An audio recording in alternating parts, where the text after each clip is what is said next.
त्यागी परिवार online classes में इंद्रेश साहू का नमस्कार। हमने पहले पार्ट में आपको पढ़ाया था मूल राशियां, मूल मात्रक, व्युत्पन्न राशियां, व्युत्पन्न मात्रक।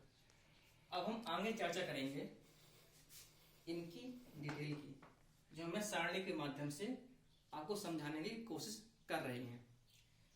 तो हमारा पहला पॉइंट है, इसमें मूल राशियां लिखी गई है पहले, फिर हमने विमीय संकेत लिखे हैं, फिर हमने मूल मात्रक लिखे हैं, अब फिर हमने लिखा है अंतरराष्ट्रीय पद्धति में मात्रक उनकी।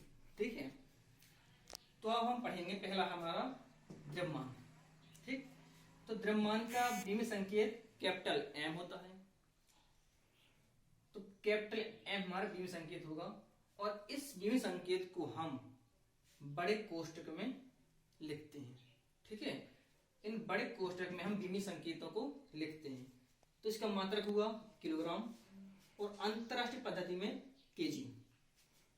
इस प्रकार से अगला है लंबाई। लंबाई का भी वही है, एल हमारा विमीय संकेत है, इसको हम बड़े कोष्ठक में करते हैं प्रदर्शित, और इसका मात्रक होगा मीटर और अंतरराष्ट्रीय पद्धति में स्मॉल एम से करेंगे प्रदर्शित। ठीक, अब समय विमीय संकेत टी, मात्रक सेकेंड, एस से करेंगे प्रदर्शित। ताप थीटा इसका विमीय संकेत होगा, केल्विन इसका मात्रक होगा, कि इसका संकेत होगा। अब है हमारा ज्योति तीव्रता, और ज्योति तीव्रता में विमीय संकेत होगा सीडी, मात्रक होगा कैंडेला, अंतरराष्ट्रीय पद्धति में इसको CD small C small D से प्रदर्शित करेंगे। और नंबर 6 है विद्युत धारा, इसका विमीय संकेत होगा कैपिटल ए, मात्रक होगा एम्पियर और अंतरराष्ट्रीय पद्धति में कैपिटल ए। अब हमारा लास्ट है पदार्थ की मात्रा, विमीय संकेत है मोल, मात्रक भी मोल होगा इसका, अंतरराष्ट्रीय पद्धति में भी इसको मोल ही कहेंगे। ठीक है, तो हमने ये सारणी इसलिए बनाई क्योंकि हम पहले आपको तो राशियां और मात्रक तो बता चुके थे, लेकिन एक हमारा विमीय संकेत हमने आप पर चर्चा नहीं की थी, जो हमारा मोस्ट है। आगे हम इसको विमीय संकेतों को पढ़ेंगे कि ये क्या है क्या नहीं है। तो इस जो अभी हमारे मोस्ट हैं 7 ही हैं, इन 7 से हम विमीय संकेतों से दूसरे विमीय संकेत भी निकालेंगे, जो हमारा अगले चैप्टर में है। तो इसकी चर्चा हम वही करेंगे। हम ओनली थोड़ा समझाने के लिए हमने जो विमीय संकेत आपको बताया है कि विमीय संकेत होते क्या है और कैसे इसको लिखते हैं। इनको हम कैपिटल में लिखते हैं और बड़े अंडरवुड में बड़ा कोष्ठक में इनको लिखते हैं। ठीक है, तो जी हमारा पूरा आंसर कंप्लीट होता है। अब हम पढ़ेंगे कि 1 मीटर क्या होता है, मतलब दूरी के छोटे मात्रक। क्या दूरी के छोटे मात्रक पढ़ेंगे, फिर पढ़ेंगे दूरी के बड़े मात्रक क्या होते हैं। ठीक है, अब हम देखेंगे दूरी के छोटे मात्रक। तो पहला होता है 1 फर्मी। ये फर्मी का उपयोग कहाँ करते हैं, तो ये हमारी दूरी का सबसे छोटा मात्रक है, प्लस सबसे छोटा मात्रक है। इसका प्रयोग हम नाभिकीय कणों के आकार को व्यक्त करने या आकार को मापने में करते हैं। तो 1 फर्मी बराबर होता है अपना 10⁻⁻15 मीटर। ठीक है, 1 फर्मी बराबर होता है 10⁻⁻15 मीटर। जी हम लोग इसका प्रयोग करते हैं नाभिकीय कणों में। ठीक है, अब आपको समझ में आया होगा ये फर्मी क्या है और कहां इसका प्रयोग किया जाता है। ठीक है, अगला हमारा एंगस्ट्रॉम। अगला हुआ एंगस्ट्रॉम। अब एंगस्ट्रॉम को इसका प्रयोग कहां करते हैं, तो इस मात्रा का प्रयोग परमाणुओं, अणुओं तथा तरंगदैर्घ्य को व्यक्त करने में किया जाता है। मतलब परमाणुओं के बीच की दूरी ज्ञात करने में, अणुओं की दूरी ज्ञात करने में, इसका आकार साइज ज्ञात करने में किया जाता है। और इससे 1 एंगस्ट्रॉम जो होता है 10⁻⁻10 मीटर की। ठीक है, और तीसरा अपना होता है एक और है, इसको ओनली इसका जो ध्यान देना है कितना किसके बराबर कितना होता है बस। तो 1 माइक्रोन बराबर होता है 10⁻⁻⁶ मीटर। ये पैमाना अपन को याद भर करना है बस। अपन को इन पैमानों की ही आवश्यकता पड़नी है। जो एक जनरल नॉलेज के हिसाब से मैंने आपको जो परिभाषा बता दी है कि एक फर्मी क्या होता है, आइंस्टाइन क्या है, तो इसको ओनली पैमाना अपन को ध्यान रखना है। ये पैमाना जो है अपने सवालों में यूज हो सकते हैं, ठीक है। माने कहीं अपना आ गया एक फर्मी, तो इसको हम मीटर में चेंज करके सवाल को हल करेंगे, ठीक है। तो ये अपनी होगा दूरी के छोटे मात्रक। अब पढ़ेंगे दूरी के बड़े मात्रक। जो बड़े पैमाने जो मात्रक होते हैं, जैसे हम कहें कि पृथ्वी से चंद्रमा तक की दूरी ज्ञात करनी है, तो इनसे तो होगा नहीं कि फर्मी और आइंस्टाइन से चंद्रमा की और पृथ्वी की दूरी ज्ञात करनी, ऐसा नहीं है। तो इसके लिए अलग मात्रक बने हैं और बड़े उसको कहते हैं बड़े मात्रक, उसको हम आगे बता रहे हैं। अब हम पढ़ेंगे दूरी के बड़े मात्रक, ठीक है। तो दूरी के बड़े मात्रक में पहला आता है अपना खगोलीय मात्रक। इसका प्रयोग कहाँ करते हैं? इसका प्रयोग हम आकाशीय पिंडों के बीच की दूरी ज्ञात करने में करते हैं, जैसे पृथ्वी से चंद्रमा की दूरी या फिर चंद्रमा से मंगल की दूरी। तो इन दोनों के बीच की दूरी ज्ञात करने में हम खगोलीय मात्रक का प्रयोग करते हैं, क्योंकि ये हमारे बड़े मात्रक कहलाते हैं। तो इसका जो पैमाना होता है, एक खगोलीय मात्रक बराबर होता है 1.496 गुणा 10⁻15 मीटर, ठीक है।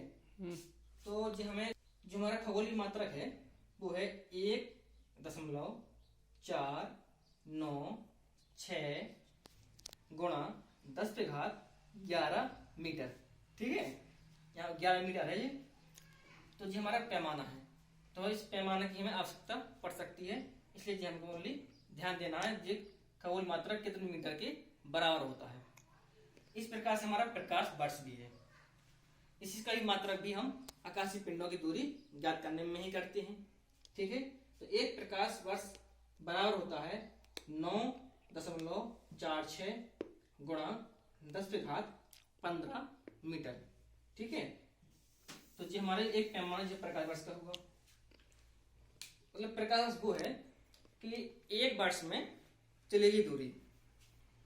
प्रकाश वर्ष कहलाता है कि एक वर्ष में चलेगी दूरी प्रकाश वर्ष कहलाती है, ठीक। अब हमारा लास्ट मात्रक आता है पारसेक का, उसको देखते हैं। अब हम पढ़ेंगे एक पारसेक। एक पारसेक जो है वो दूरी का सबसे बड़ा मात्रक है। तो इसका प्रयोग हम आकाश गंगाओं की दूरी ज्ञात करने में करते हैं।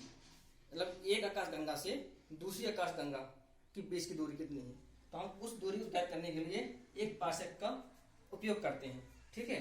तो एक पारसेक बराबर होता है 3.08 गुणा 10⁻16 मीटर, ठीक है। ये अपना पैमाना होगा कि एक पारसेक में इतने मीटर होते हैं, ठीक। अब हम पढ़ेंगे कि अप्रत्यक्ष रूप से नापी गई दूरियों के परिसर। तो जी हमने कुछ इम्पोर्टेंट परिसर आपके सामने हमने आकार में लिखे हुए हैं, तो हम ये बात आपको बताने दे रहे हैं क्या है। तो प्रोटॉन का आकार ये दिया है 10⁻−15 मीटर, इसका आकार होता है, ठीक है। और हाइड्रोजन का आकार होता है 10⁻−10 मीटर। कागज की मोटाई होती है 10⁻−4 मीटर। आकाश गंगा का आकार होता है 10⁻21 मीटर। और विश्व की परिसीमा जो है अपनी वो है 10⁻26 मीटर। जितने भी जी हमारे आंकड़े दिए हुए हैं सारे मीटर में है। और चंद्रमा से पृथ्वी की दूरी है 10⁸ मीटर। सूर्य से पृथ्वी की दूरी है 10⁻11 मीटर, ठीक है। जी हमने कुछ इम्पोर्टेंट आपकी दूरियां हमने लिखी हैं। जिस भाई बहनों को इसका स्क्रीनशॉट लेना हो तो वो ले सकता है, ठीक है। तो हम आगे चलेंगे। अब हम पढ़ेंगे 1 किलोग्राम कि अब 1 किलोग्राम मतलब किसे माना गया है। तो 1 किलोग्राम जब पेरिस में स्थित, हम आपको पहले बताया था कि जो ऐसा ही पद्धति थी उसमें एक सम्मेलन हुआ था, ठीक है। तो उसी के आधार पर पेरिस में स्थित प्लेटिनम इरिडियम के एक विशिष्ट टुकड़े को अपन हम लोगों ने 1 किलोग्राम माना है। ठीक है, जो प्लेटिनम और इरिडियम जो टुकड़े वहां पर रखे हुए पेरिस में, उसी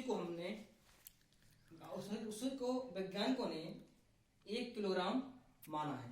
ठीक है, तो 1 मेट्रिक टन अपना 10 पे घात 3 किलोग्राम के बराबर होता है। ये अपने क्या है, पैमाने हैं। तो इन पैमानों से हमें काफी सुविधा मिलती है। तो 1 क्विंटल है, तो 1 क्विंटल होता है 100 किलोग्राम की। ठीक है, अब आता है हमारा सेकेंड। इसी प्रकार सेकेंड भी है कि एक सेकेंड वह अंतराल है जिसमें परमाणविक घड़ी में सीजीएम 133 का परमाणु, तो सीजीएम 133 है अपना क्या है, परमाणु। तो उसमें इतने कंपन होते हैं, कितने, 91, 92, 61, 17, 70 बार कंपन करता है। तो यह कंपन 1 सेकेंड के बराबर वैज्ञानिकों ने माना है।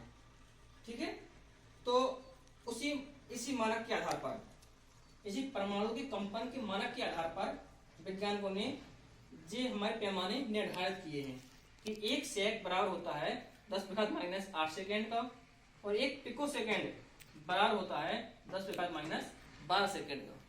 ठीक है, अब अगला अपना आता है एम्पियर।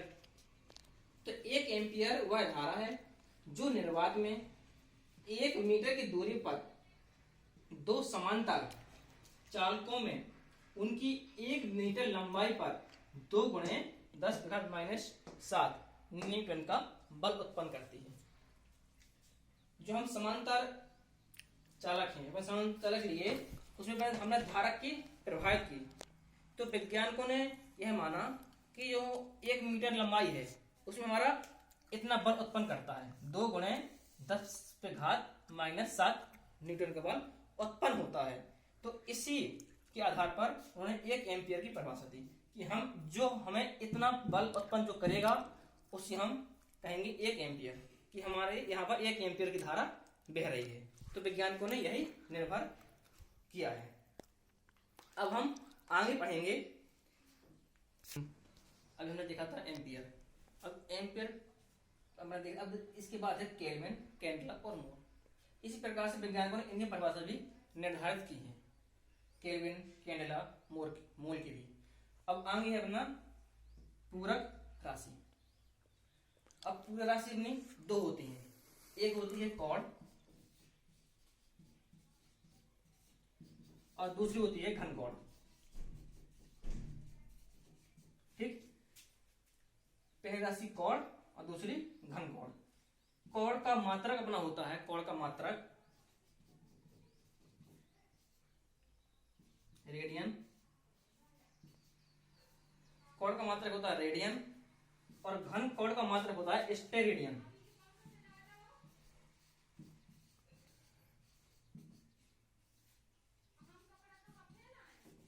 ठीक है, कॉर्ड का मात्रक होता है रेडियन और घन कॉर्ड का मात्रक होता है अपना स्टेरेडियन। ठीक, इसी प्रकार से हमारा दूसरा पार्ट यहाँ पर समाप्त हुआ। अब हमारी पार्ट 3 में फिर से मुलाकात होगी। तब तक के लिए धन्यवाद।